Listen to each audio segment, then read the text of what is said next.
একজন বান্দা একই সময়ে আমার আল্লাহর দেওয়া ৩,৪০০ নিয়ামত একসাথে উপভোগ করে।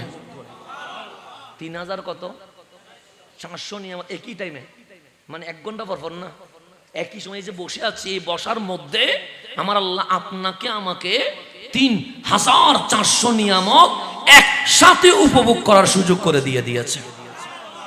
এখন আপনি নিজের ভিতরে হিসাব করেন, নিঃশ্বাস নিচ্ছেন, দিয়েছেন কে? যদি আটকে যায় বাঁচতে পারবেন? বাঁচতে পারবেন না, মরে যাবেন। আবার নিঃশ্বাস ছাড়ছেন, যদি ভিতরে না ঢুকে বাঁচতে পারবেন? তাহলে একই টাইমে সেকেন্ডের ভিতরে মালিক নিঃশ্বাস নেওয়া নিঃশ্বাস ছাড়া একসাথে এমন একটা নিয়ামত দিয়ে দিয়েছে যা বিশ্বে ১,০০০ কোটি টাকা দিয়ে কিনা যাবে না। নিঃশ্বাস কিনতে পারবেন? আপনি যদি আইসিইউতে ভর্তি করা দিব, আইসিইউ থেকে মরা মানুষ চিন্তা করতে পারে? নিঃশ্বাস নিতে যাদের কষ্ট হয় তাদের একটু মেশিন দিয়ে কি দেয়, সাপোর্ট দেয়। কিন্তু যদি নিঃশ্বাস বন্ধ হয়ে যায়, আইসিইউর মেশিন কি কিছু করতে পারবে? নিঃশ্বাস, যেমন আমার নিঃশ্বাস নিচ্ছি, মেশিন দিতে হয় নাই। আপনি নিঃশ্বাস নিচ্ছেন, মেশিন দিতে কেন? আমরা স্বাভাবিক আছি। হার্টের সমস্যা বেড়ে গেছে, নিঃশ্বাস একটু কি হচ্ছে, স্লো হয়ে গেছে, আপনাকে মেডিকেলে নিয়ে আইসিইউতে ভর্তি করাইতে হয়। প্রতিদিন বেতন বিলাসে ৩০ থেকে ৪০,০০০।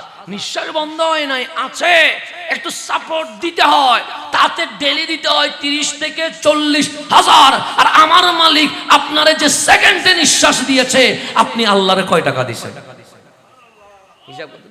আল্লাহ যদি বসাই দেয় হিসাব, আল্লাহ যদি প্রতি নিঃশ্বাসে ১০০ টাকা করে দিবি, পারবেন দিতে? সম্ভব?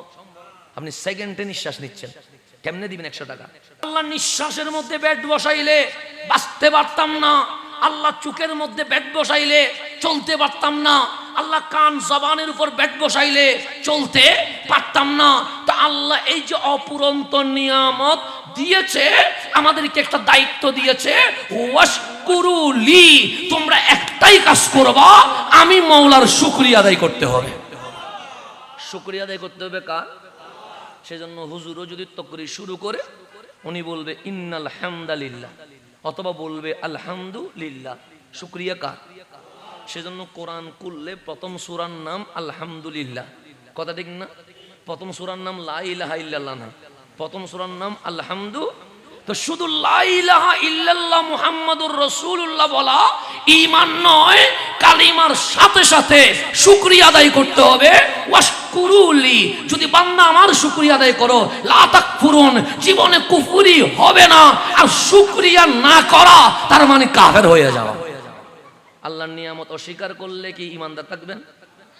যদি বলে আমি আল্লাহর উপর ঈমান আনছি, কিন্তু নিঃশ্বাস যে আল্লাহ দিয়েছে এটা মানি না, ঈমান আছে না? গেছে, গেছে। কারণ আল্লাহর নিয়ামত অস্বীকার করার কোনো সুযোগ।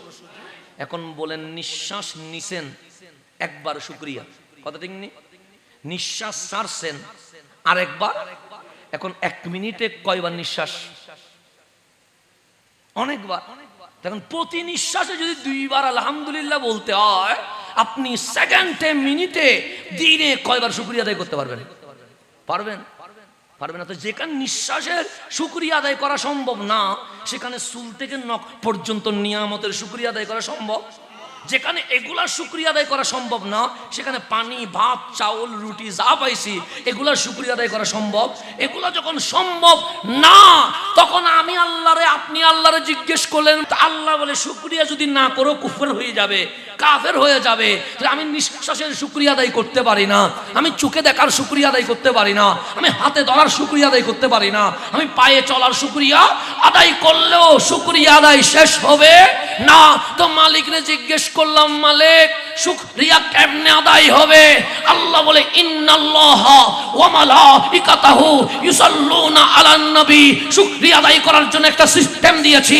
মালিক সেই সিস্টেম কি? সেই ইয়া আইয়ুহাল্লাযিনা আমানু সাল্লু আলাইহি ওয়া সাল্লিমু তাসলিমা, হাবিবের উপর দরুদ সালাম পাঠ করলে নিয়ামতের শুকরিয়া আদায় হয়ে যাবে। এইজন্য দুরূদ শরীফ পড়বেন একবার। দোষের কয়বার? যেমন আলহামদুলিল্লাহ বললেন একবার, তাহলে এটা একবারই হবে। দরুদ যদি পড়েন একবার, আমার কামলিওয়ালা বলছে মান সাল্লা আলাইয়া ওয়াহিদা সাল্লাল্লাহু আলাইহি বিহা আশারা দরুদ পড়বে একবার, আর মালিক একবার দরুদের বিনিময়ে তোমার উপর 10টা নিয়ামত নাজিল করা শুরু করে দিবে। দরুদ কয়বার? নিয়ামত কয়টা? 10 বার দরুদ পড়লে মান সাল্লা আলাইয়া আশারা, যে একবার কি পড়বে 10 বার দরুদ পড়বে সাল্লাল্লাহু আলাইহি মিয়া, আমার মালিক তার উপর 100 বার সালাত আদায় করে দিবে। তাহলে এক দরুদে 10 দরুদে যদি ডেইলি 100 দরুদ পড়েন 1000 বার আমার মালিকের শুকরিয়া আদায় হয়ে যাবে।